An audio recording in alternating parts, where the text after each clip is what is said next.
ॐ अज्ञानतिमिरान्धस्य ज्ञानाञ्जनशलाकया चक्षुरुन्मिलितं येन तस्मै श्रीगुरवे नमः। वन्देऽहं श्रीगुरो श्रीयुतपदकमलं श्रीगुरून् वैष्णवांश्च श्रीरूपं साग्रजातं सहगणरघुनाथान्वितं तं सजीवं साद्वैतं सावधूतं परिजनसहितं कृष्णचैतन्यदेवं श्रीराधाकृष्णपादान् सहगणललिता श्रीविशाखान्वितांश्च तमादिदेवं करुणानिधानं तमालवर्णं सुहितावतारम् अपार संसार समुद्र सेतुं भजामहे भागवत स्वरूपम्। हे देव हे दैत हे भुवनैक बंधो हे कृष्ण हे चपल हे करुणैक सिंधो हे नाथ हे रमण हे नयनाभिराम हा हा कदानुभवितासि पदं दृशोर्मे। श्री कृष्ण चैतन्य प्रभो नित्यानंद श्री अद्वैत गदाधर शिवसदि गौर भक्त वृंद। हरे कृष्ण कृष्ण कृष्ण हरे हरे हरे राम राम राम हरे हरे। हरे कृष्णा। सर्वप्रथम मैं अपने गुरुपाद पद ओम विष्णुपाद अष्टोत्तरशत श्री श्रीमद् भक्तिवेदांत माधव गोस्वामी महाराज के चरण कमलों में अनंत कोटि दंडवत प्रणाम ज्ञापन करता हूं। हम लोग श्रीमद् भागवत पुराण के महात्म को श्रवण कर रहे हैं। हम लोगों ने पिछले सत्र में दूसरा अध्याय पूर्ण किया। उसमें नारद जी को जब सनकादिक से भेंट हुई, चतुसन से भेंट हुई, तो सनकादिक ऋषि ने उन्हें उपाय बताया कि भक्ति देवी का जो कष्ट है, उनके जो पुत्र हैं ज्ञान और वैराग्य, वो मूर्छित पड़े हुए हैं, उनको किस प्रकार से उनमें चेतना का संचार किया जाए। तो उसका उपाय बताया सनकादिक ऋषि ने भागवत पुराण, कि उनको भागवत पुराण का आप श्रवण कराइए। और फिर ये भी बताया कि आप तो इसको जानते हो भागवत पुराण को, क्योंकि आपने ही तो व्यास जी को उपदेश दिया था चतुश्लोकी भागवत बताकर कि आप जब व्यास जी अत्यंत दुखी थे, उनको शांति नहीं मिल रही थी वेद और ब्रह्म सूत्र बनाकर भी, तो फिर आपने ही तो उनसे कहा था कि आप भागवत लिखो।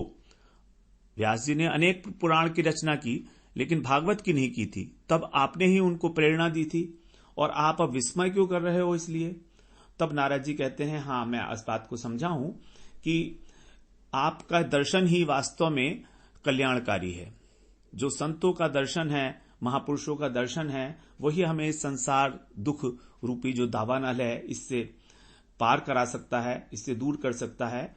और फिर नारद जी भक्ति का उपदेश सुनने के लिए सनकादिक ऋषि के शरणापन्न होते हैं और कहते हैं कि महापुरुष का जो सत्संग है वो बड़े पुण्य से मिलता है। तो सत्संग वास्तव में फल नहीं है किसी भी कार्य का। सत्संग जो है स्वयं में ही एक वो है, लक्ष्य है। तो सत्संग मिल गया मतलब सत्संग मिल गया, वही है हमारा उद्देश्य। अब तीसरे अध्याय में हम लोग प्रवेश करते हैं। अथ तृतीयोध्याय।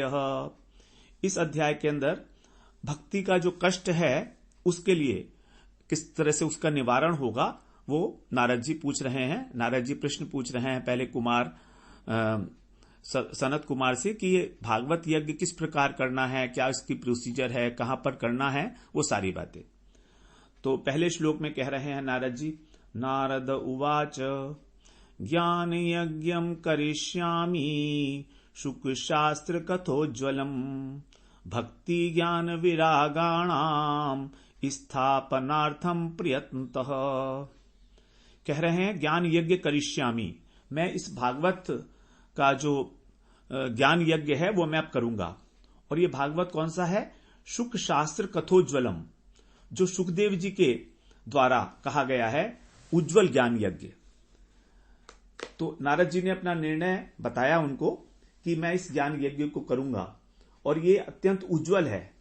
सुखदेव जी ने इसको कहा है, इसलिए ये कथा अत्यंत उज्जवल है। और कह रहे हैं भक्ति ज्ञान विरागाणाम स्थापनार्थम, और मैं इसको यज्ञ क्यों करूंगा, उद्देश्य है कि भक्ति ज्ञान और वैराग्य की स्थापना करने के लिए। और कैसे, प्रयत्न पूर्वक। तो नारद जी कह रहे हैं कि मैं इस चीज का प्रयत्न करूंगा कि सबके हृदय के अंदर भक्ति देवी विराजमान हो। अब दूसरे श्लोक में कह रहे हैं कुत्र कार्यो मया यज्ञ स्थलम तदवाच्यतामिह महिमा शुक शास्त्रस्य वक्तव्यो वेद पार गई। वेद पार गई, आप वेद के पारगामी विद्वान हैं, वेदों में पारंगत हैं, तो इसलिए आप मुझे यह बताइए कि कुत्र कार्यो मया यज्ञ है, ये यज्ञ जो रूपी जो कार्य है इसको कहां करना चाहिए। कुत्र माने कहां करना चाहिए, स्थान बताइए मुझको। फिर कह रहे हैं आगे स्थलम तद वाच्यताम इह माने इस संसार में, वो मुझे स्थान बताइए इसके लिए कि वो स्थान कहां है जहां मुझे ये यज्ञ करना चाहिए। महिमा शुक शास्त्रस्य, और वक्तव्यो, जो शुक शास्त्र है अर्थात भागवत, इसकी महिमा भी आप मुझे वक्तव्य मतलब बताइए। वो बताने योग्य है इसलिए कहा वक्तव्य। तो वक्तव्य आप मुझे शुक शास्त्र की महिमा भी बताइए और मुझे स्थान भी बताइए कि ये कहां पर करना चाहिए। तीसरे श्लोक में कह रहे हैं कियद्भिर दिवसै श्राव्या श्रीमत् भागवती कथा को विधिस्तत्र कर्तव्यो ममेदं ब्रुवतामितः।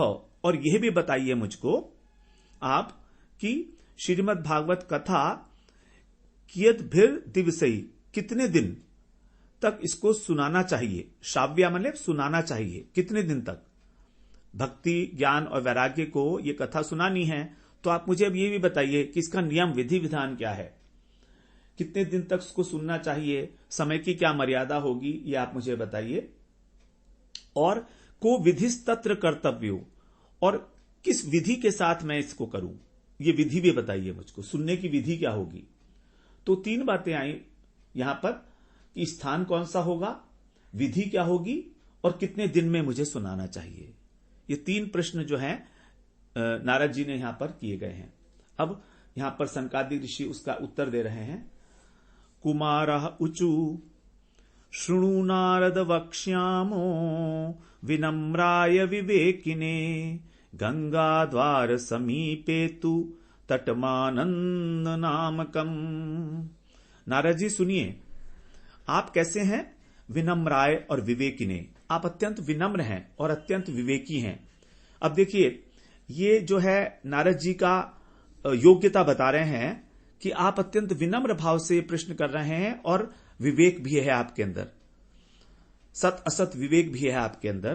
तो ये योग्यताएं हैं श्रीमद् भागवत में प्रवेश करने के लिए। अत्यंत नम्र स्वभाव यदि हमारा है तभी हमें भागवत में स्थान मिलेगा। निर्मत्सराणाम, जो निर्मत्सर हैं, किसी प्रकार की उनके हृदय के अंदर ईर्ष्या नहीं है, मत्सरता नहीं है कि मैं इससे आगे बढ़ जाऊं, वही भागवत कहने के और वही भागवत सुनने के अधिकारी हैं। तो शुणु नारद वक्ष्यामो, हम तुमसे बताते हैं कहां पर है वो स्थान। गंगा द्वार समीपे, जो गंगा जी के द्वार है, गंगा द्वार यहां पर हरिद्वार को कहा गया है। तू तटम आनंद नामकम, आनंद नाम का जो एक तट है, घाट है वहां पर, उस पर आप जाकर इसको सुनाइए। वर्तमान, क्योंकि यहां पर क्या है कि वर्तमान में कहा गया है, जबकि ये भविष्य है। एक्चुअली भविष्य में होगी कथा, तो अभी तो है नहीं, लेकिन यहां पर वर्तमान काल का प्रयोग इसलिए है क्योंकि अत्यंत ही निकट में होने वाली है वो कथा। तो आपको ये बातें हम बताते हैं और आप वहां पर उसको सुनाइएगा। नाना ऋषि गणैर्जुष्टम देव सिद्ध निषेवितम नाना तरुलता कीर्णम नव कोमल वालुकम। अब वो जो आनंद नाम का घाट है उसकी शोभा का यहां पर वर्णन किया जा रहा है 5वें और 6ठे श्लोक में। इसको हम लोग एक साथ ही पढ़ लेंगे। रम्य में कांत देशस्थम हेम पद्म सुसौरभम यत् समीपस्थ जीवानाम वैरम चेतसि न स्थितम। कह रहे हैं वहां पर अनेकों ऋषि जो हैं रहते हैं वहां पर, और देव सिद्ध निषेवितम, देवता और सिद्ध लोग भी उस स्थान का सेवन करते हैं। नाना तरु लता कीर्णम, वहां पर अनेक प्रकार के वृक्ष हैं, लताएं हैं, और बड़ा वो सघन हो चुका है। और क्या है, नव कोमल बालुकम, और वहां की जो बालू है वो बड़ी महीन नम कोमल बालू है, नई बालू है। रम्य रम्य रम्यम, रम्यम माने बड़ा रमणीय है। एकांत देशम, एकांत स्थान है। और हेम पद्म सुसौरभम, और कमल के पुष्पों की वहां पर सुगंध आती है। यत समीपस्थ जीवानाम, उसके आसपास रहने वाले जो एनिमल्स हैं, जो पशु हैं, पशु पक्षी हैं, उनमें भी आपस में कोई बैर नहीं है। बैरम चेतसी न स्थितम, उनके अंदर किसी प्रकार की कोई बैर भावना नहीं है, क्योंकि अत्यंत पवित्र स्थान है वो। आनंद नाम का घाट जो है हरिद्वार में बताया है। 7वें श्लोक में बता रहे हैं, ज्ञान यज्ञ स्वया तत्र कर्तव्यो हि अप्रयत्नतः अपूर्व रस रूपा च कथा तत्र भविष्यति। देखिए यहां पर अब आगे कह रहे हैं कि ये कथा कैसे होगी और किस प्रकार से उससे आनंद मिलेगा। तो कह रहे हैं ज्ञान यज्ञ स्वया तत्र कर्तव्यो, तुम्हारा ये कर्तव्य है कि तुम वहां पर जाकर ज्ञान यज्ञ करो। ज्ञान यज्ञ तुम्हें वहीं करना चाहिए, और वहां तुमको कोई मेहनत भी नहीं पड़ेगी। अप्रयत्नतः, आराम से कर लोगे, क्योंकि वो स्थान ही इतना पवित्र है। और क्या होगा, अपूर्व रस रूपा, वहां पर जो है इस कथा के अंदर अपूर्व रस का उदय होगा। ये भागवती कथा में वहां पर तुमको अपूर्व रस का उदय होगा, और सहज भाव से करना आप उसको। अप्रयत्नतः, बहुत अधिक जबरदस्ती वाली बात नहीं है, क्योंकि जब हमारे शरीर को कष्ट होता है तो कथा सुनने में भार आता है और फिर रस नहीं मिलेगा। यदि हम किसी भी चीज के लिए प्रयत्न कर रहे हैं बहुत अधिक, तो उसमें रस के आने की तो संभावना ही नहीं है, वो तो एक कर्तव्य मात्र हो गया। तो यहां पर नारद जी से कह रहे हैं कि आप आराम से उसको प्रेम से करना, अप्रयत्नतः, बिना किसी विशेष प्रयत्न के आप आरंभ कर दीजिए ज्ञान यज्ञ।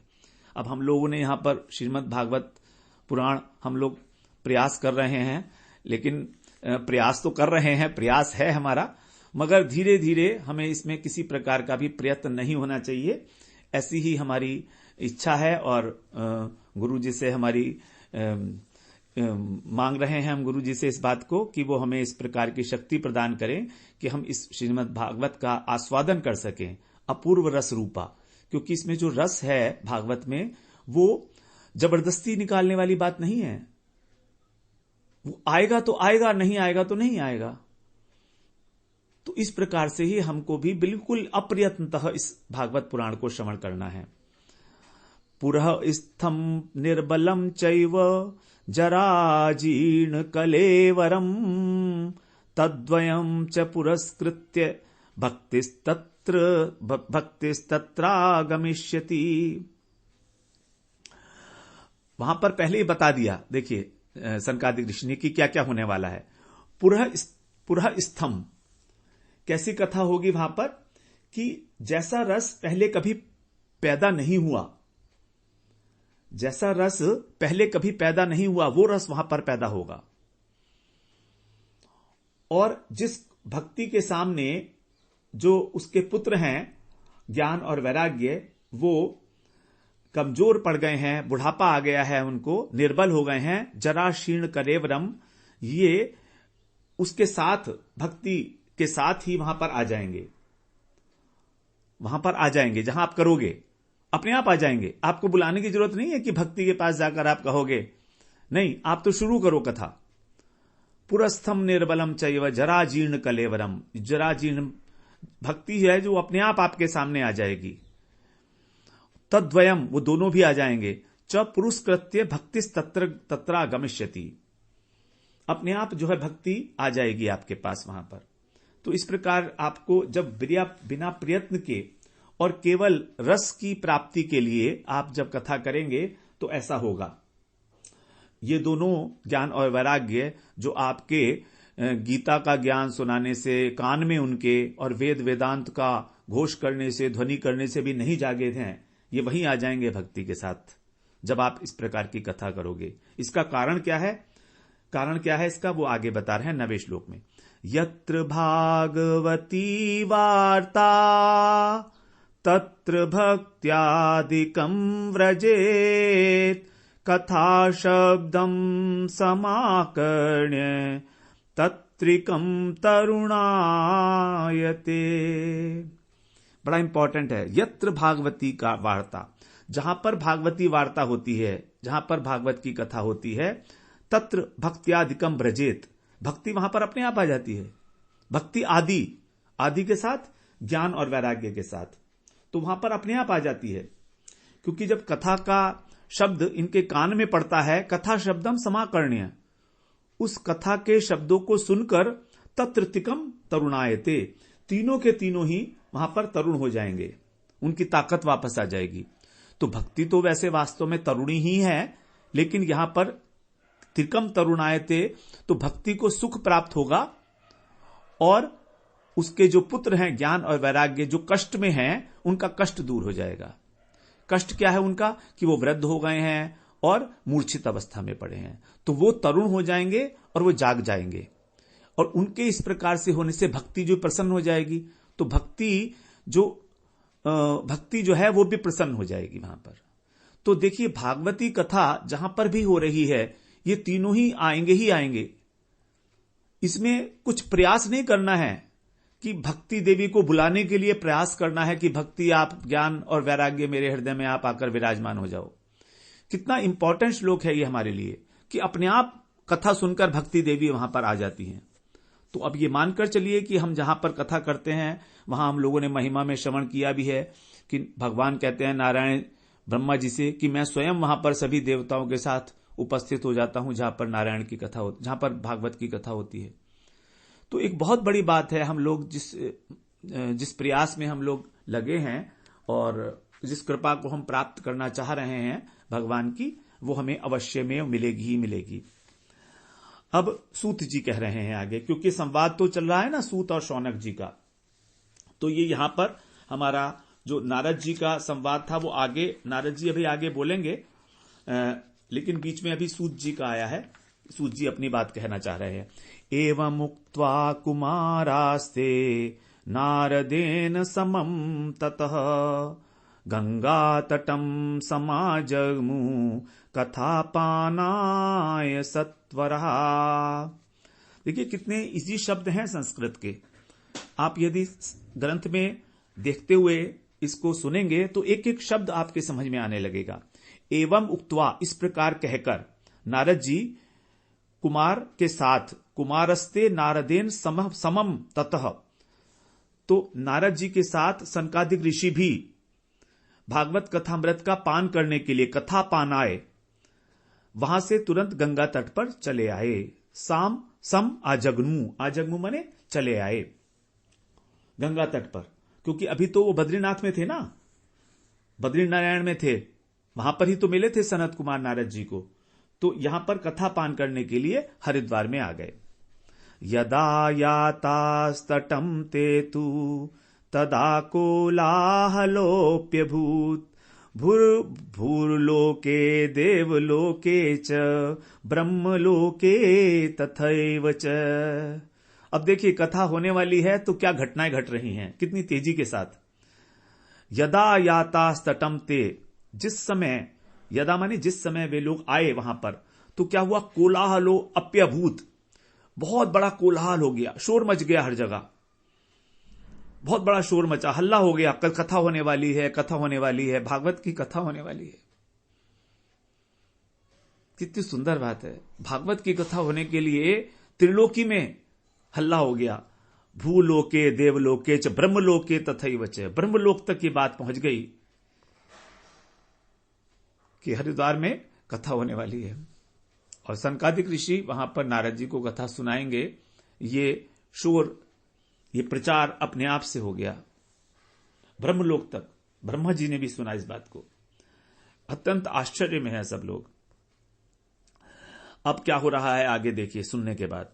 श्री भागवत पीयूष पानाय रसलंपटा धावन्तोऽप्याययु सर्वे प्रथमम ये च वैष्णवः। कितनी सुंदर बात बताइए कि जो भी भागवत कथा पीयूष पान आए, भागवत रूपी अमृत का पान करने के लिए जो रस लंपट हैं, क्या शब्द कहा है? रस लंपट, मतलब रस में अत्यंत आसक्त। ये भागवती कथा उन्हीं के लिए है जिनका हृदय सरस है, जिनको कृष्ण प्रेम की लालसा है। रस लंपट हैं जो, लंपट शब्द अच्छा तो है ना माना जाता है साधारण भाषा में, लेकिन जो भागवत का रस है उसके लिए लंपट है, उसके लिए लोभी हैं। कहीं भी जा सकते हैं, एनीवेयर, किसी भी कॉस्ट के ऊपर भागवत कथा सुनेंगे। कहां से आ रहे हैं? देवलोक से आ रहे हैं और सारी पृथ्वी से उमड़ उमड़ कर आ रहे हैं। श्रीमद् भागवत पीयूष पानाय धावंतो, भाग भाग के आ रहे हैं, दौड़ दौड़ के। अप्यययु सर्वे प्रथम ये च वैष्णवा, और वैष्णव क्या है? वो सबसे पहले भाग के आ रहे हैं। सबसे पहले वैष्णवों को तो स्पेशली भागवत कथा प्रिय है। यद वैष्णवा नाम प्रियम, भागवत कथा में महिमा में आया है कि यद वैष्णवा नाम प्रियम, जो भागवत वैष्णवों की अत्यंत अत्यंत प्रिय है। विशेषकर जो वैष्णव हैं वो तो बिल्कुल ही रस लंपट हैं, उन्हीं को कहा गया रस लंपट, मतलब व्यसन है उनको। जैसे कमल कभी भी भ्रमर को निमंत्रण नहीं देता कि मैं खिल गया हूं, तुम आ जाओ और मेरा पान करो। भ्रमर जो है रस लंपट है। जैसे ही कमल खिलता है, उसकी सुगंध दिग दिगंत में व्याप्त होती है, वो भागता है कमल का रस ग्रहण करने के लिए, मकरंद ग्रहण करने के लिए। तो वैष्णव कौन है? जो भगवान के बिना रह ही नहीं सकते, अत्यंत आसक्त हैं, उनको कथा का व्यसन होता है भागवत को, वैष्णवों को।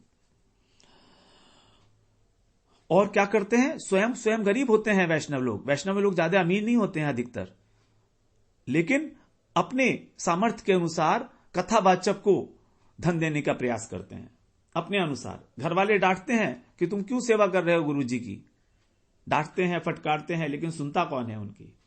उनके लिए क्योंकि पैसे का मोल ही नहीं है किसी भी प्रकार से। तो इस प्रकार से भागवत के लिए लंपट हैं ये लोग वैष्णव, अपना सब कुछ दांव पे लगा देते हैं। पैसे की बात इसलिए की गई क्योंकि पैसा ही हमारा सबसे अधिक प्रिय है। अपना घर बार भी छोड़ देते हैं ये लोग, इन्हें कोई चिंता नहीं होती किसी बात की। जैसे भ्रमर होता है वो लोभी होता है, तो सत्संग भी एक प्रकार का व्यसन है, और इस व्यसन से घर वाले बड़े परेशान होते हैं। उनको समझ नहीं आता है कि ये क्यों पढ़ रहा है भागवत, क्या जरूरत है, उल्टी सीधी बातें सुनेगा, उल्टे सीधे काम करेगा। क्योंकि भक्त लोगों को ये संसार कभी पसंद नहीं आता, और संसार के लोग भक्तों को भी पसंद नहीं करते। मीराबाई को कहां पसंद किया गया? मीराबाई को लोग कुलच्छनी बोलते थे, उसकी सास ही बोलती थी उसको, सास कहे कुल नासीरे। मीरा के जो पति थे वो तो भोजराज थे, वो तो भक्त थे, वो समझ गए थे कि ये कितनी बड़ी भक्त है और इसके संबंध से मेरा भी कल्याण हो जाएगा, है ना। लेकिन फिर भी वो तो रहे नहीं, तो उनके जाने के बाद फिर जो मीराबाई को कितने कष्ट हुआ है, उनको अलग अलग प्रकार का जो घर वालों ने कष्ट दिया है वो हम सब जानते ही हैं। तो इस प्रकार से अत्यंत रस लंपट वैष्णव लोग सबसे पहले भागे। अब कौन कौन है उनके नाम बता रहे हैं 13 और 14वें श्लोक में। भृगुर्वशिष्ठ चव्यंश गौतमो मेधातिथिर्देवल देवरातौ रामस्तथा गाधिसुतश्च शाकलो मृकण्डु पुत्रा त्रिज पिप्लादः योगेश्वरौ व्यासपाराशरौ च छायाशुको जाजलिजहनुमुख्या सर्वेप्यमी मुनिगणा सह पुत्र शिष्या स्वस्त्रीभिराययुरति प्रणयेन युक्ताः। 13 और 14वां श्लोक है।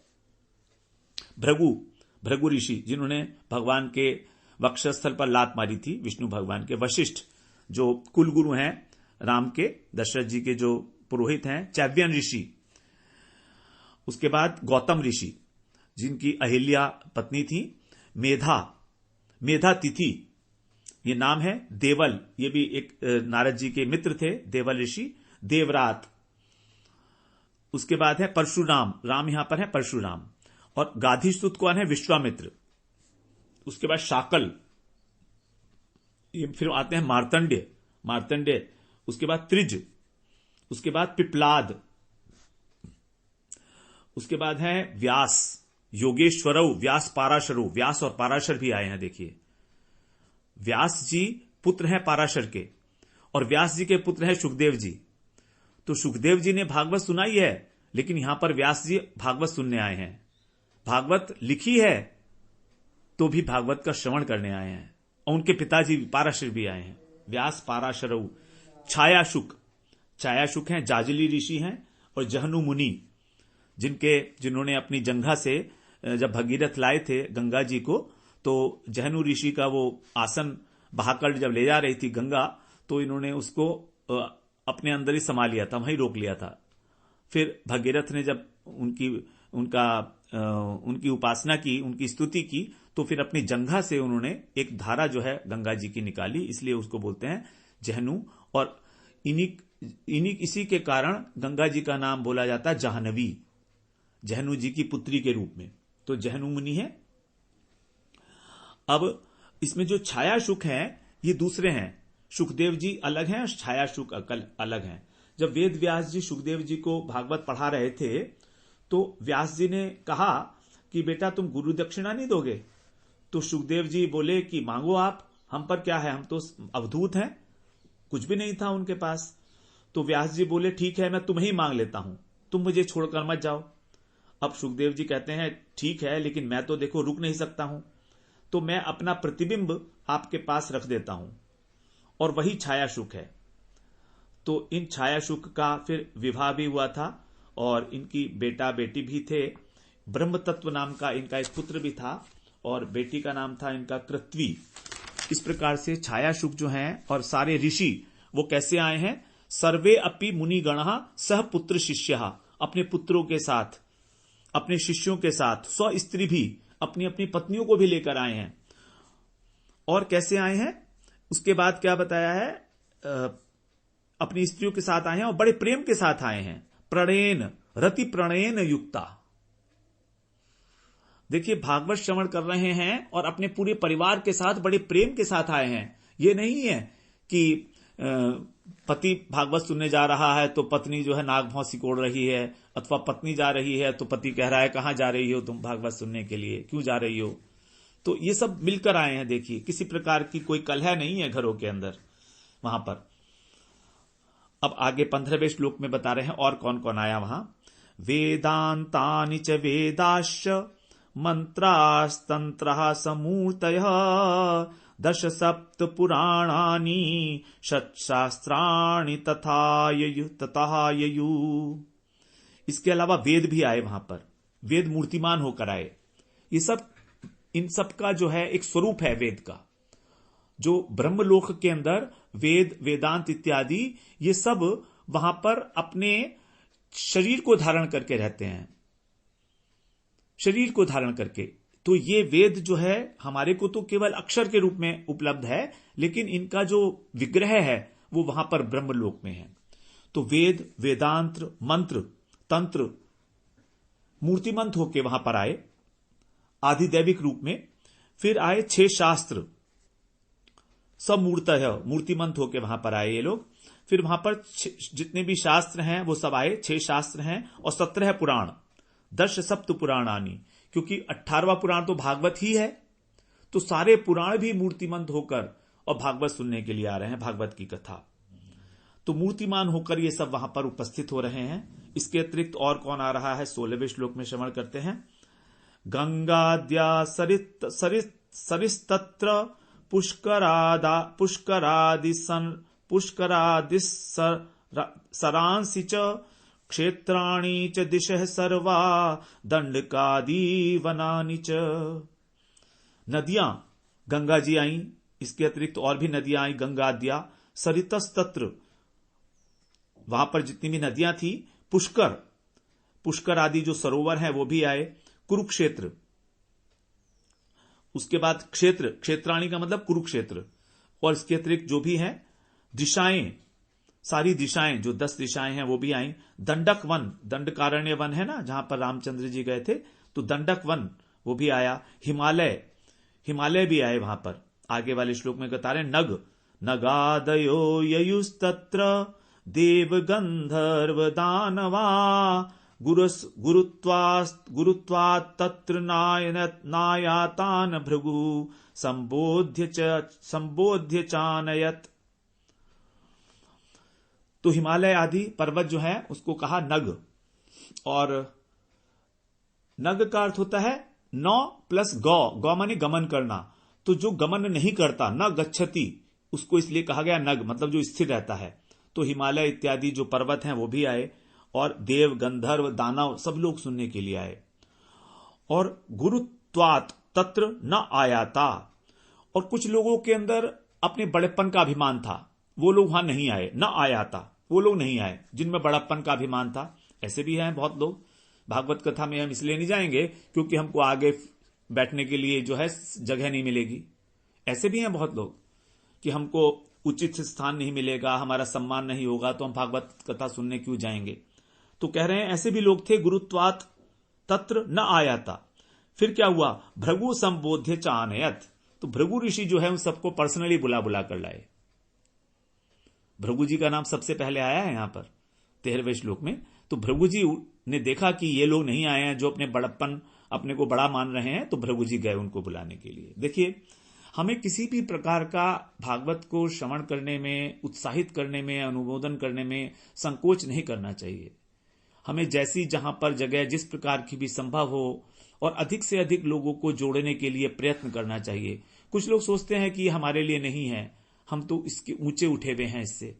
लेकिन यहां देखिए कौन कौन आया है। परशुराम जी भगवान के अवतार हैं, व्यास जी भगवान के अवतार हैं, ये सब अवतार हैं भगवान के, सब पार्षद हैं भगवान के, वो सब आए हैं। बहुत बड़ा यहां पर हमारे लिए एक विचार बनता है कि हमको किस भाव से, किस उत्साह के साथ श्रीमद् भागवत का अध्ययन करने में प्रवृत्त होना चाहिए।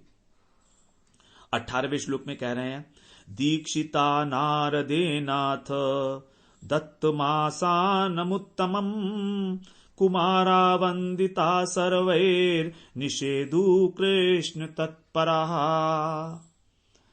नारद जी ने सबको दीक्षा दी। दीक्षिता नारदेन, नारद जी के द्वारा सबको दीक्षा दी गई कथा सुनाने के लिए। दत्तम आसन उत्तमम, सबको आसन दिया गया। नारद जी के दिए हुए, जो नारद जी ने दिया सबको, क्योंकि नारद जी ने ही तो कन्वीन किया था ना, नारद जी ने ही ये सत्संग कथा का आयोजन किया था। तो नारद जी ने सबको दीक्षा दी, मतलब दीक्षा देने का मतलब है यहां पर सब लोगों के तिलक किया, उनको चंदन माला इत्यादि अर्पित की और सबको आसन दिया बैठने के लिए।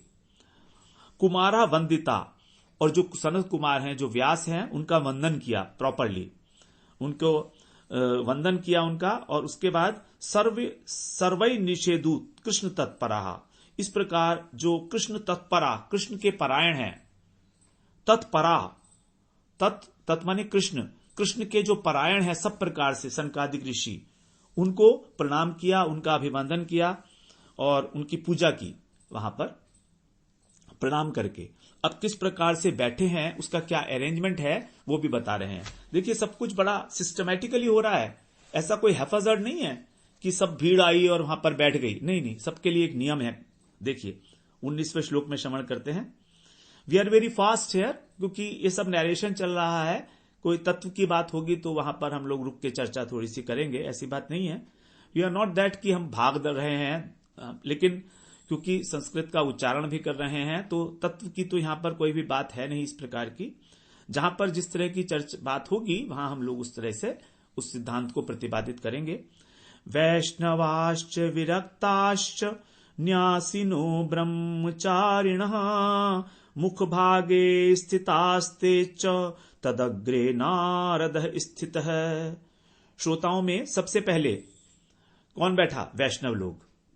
वैष्णव सबसे प्रिय हैं, वैष्णवों को ही सबसे प्रिय है ये जो हम अध्ययन कर रहे हैं जिसका श्रीमद् भागवत पुराण। तो सबसे पहले वैष्णव बैठे, उसके बाद फिर विरक्त सन्यासी लोग बैठे, विरक्त सन्यासी न्यासिनो, उसके बाद ब्रह्मचारी लोग बैठे,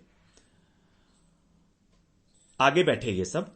और उन सब के आगे मुख भागे का मतलब सबसे आगे जो है वो नारद जी बैठे। स्थितास्ते तद अग्रे नारद स्थित है, तो सबसे आगे जो है नारद जी विराजमान हुए।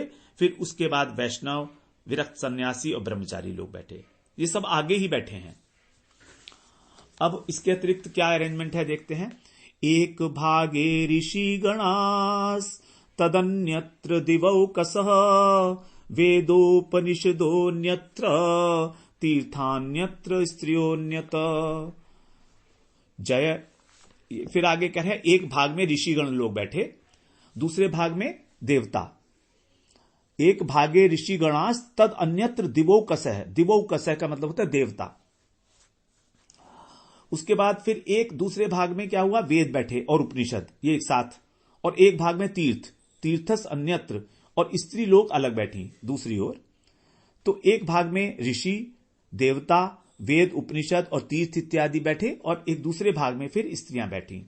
21वें श्लोक में कह रहे हैं, जय शब्दो नमः शब्दः शंख शब्दस्तथैव च चूर्ण लाजा प्रसूना नाम निक्षेपः सुमहानभूत। सब और क्या हुआ, जय शब्द होने लगा, जय जयकार होने लगा, नमस्कार होने लगी, शंखों का नाद होने लगा, शंखनाद होने लगा। चूर्ण लाजा, चूर्ण का मतलब है यहां पर अबीर, गुलाल इत्यादि, और लाजा माने खील, और प्रसून माने फूल। तो इस सब को निक्षेप माने वर्षा होने लगी, और सब लोग उसके अंदर सुमहान अभूत, बहुत अधिक मात्रा में, काफी बल्क के अंदर खूब वर्षा होने लगी, अबीर की, गुलाल की, फूलों की, है ना, और खील की, क्योंकि खील भी एक बड़ा शुभ माना जाता है, जिसको हम दिवाली के अंदर से पूजा करते हैं खील के द्वारा। तो चूर्ण का मतलब है यहां पर अबीर, गुलाल या आटा होता है, उसमें हल्दी मिलाकर सुगंधित पदार्थ वगैरह मिला के। 22वें श्लोक में कह रहे हैं, विमानानि समारुह्य कियंतो देवनायकः कल्पवृक्ष प्रसूनैस्तान् सर्वांस तत्र समाकिरन। और किसी को जगह नहीं मिली तो क्या हुआ कि देवता तो विमान में आके बैठ गए वहां पर। विमानानि समारूह्य, विमान के ऊपर आरोहण होके जो देवता लोग थे, जो श्रेष्ठ थे, नायक थे देवताओं के, वो विमान में बैठे और ऊपर चढ़कर कल्प वृक्ष प्रसूनास्तान, और कल्प वृक्ष के जो फूल थे उससे सबको वर्षा करने लगे वहां पर। सर्वास तत्र समाकिरन, इस प्रकार से वहां पर फूल बरसाने लगे देवता लोग बैठे हुए विमान के ऊपर बैठे हुए। सूत, फिर 23वें श्लोक में अब सूत जी कह रहे हैं, सूत उवाच, अभी ये सूत जी ही कह रहे हैं सारी बात, लेकिन अब थोड़ा प्रसंग जब बदल रहा है तो फिर दोबारा से यहां पर सूत उवाच आ गया। एवं तेषु एक चित्तेषु श्रीमद्भागवतस्य च महात्म्यमुचीरे स्पष्टम नारदाय महात्मने। अब देखिए भागवत का श्रवण किस प्रकार करना चाहिए वो यहां पर बता रहे हैं। एक चित्त, हमारा चित्त कहीं अन्यत्र नहीं होना चाहिए। अच्छा, हम लोग जो है थोड़े से फास्ट हैं बोलने में, इसलिए क्योंकि इससे चित्त एक जगह रहेगा, उसको भटकने का अवसर नहीं मिलेगा इधर उधर। तो यह भी एक कारण है कि हम लोगों का जो ध्यान है केवल विषय वस्तु के ऊपर ही रहे। एक शब्द भी हम अगर मिस करेंगे तो समझ में नहीं आएगा आगे।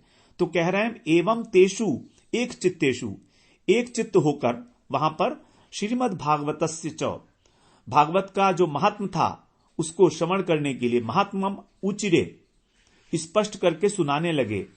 कौन लोग? सनकादिक ऋषि। तो जब इस प्रकार से सब लोगों की पूजा, अभ्यर्थना, अर्चना समाप्त हो गई तो उसके बाद सब एकाग्र चित्त शांत हो गए, कोई कोलाहल नहीं है, अब कोई फूलों की वृष्टि नहीं हो रही, अबीर गुलाल नहीं उड़ रहा है। तब सनकादिक ऋषि जो है स्पष्ट रूप से श्रीमद् भागवत का महात्म जो है वो नारद जी को सुनाने लगे। तो हम लोग फिर कल से 24वें श्लोक में प्रवेश करेंगे, जहां पर अब श्रीमद् भागवत का महात्म बताया जा रहा है सनकादिक ऋषि के द्वारा नारद जी को। और नारद जी के माध्यम से फिर सभी लोग भागवत का महात्म, भागवत की कथा श्रवण करेंगे। तो इस प्रकार से ये महात्म के अंदर ये प्रसंग हम लोगों ने आज यहाँ पर हम लोग विराम करते हैं 23वें श्लोक पर। वांछा कल्पतरुभ्यश्च कृपा सिंधुभ्य एव च पतितानां पावनेभ्यो वैष्णवेभ्यो नमो नमः।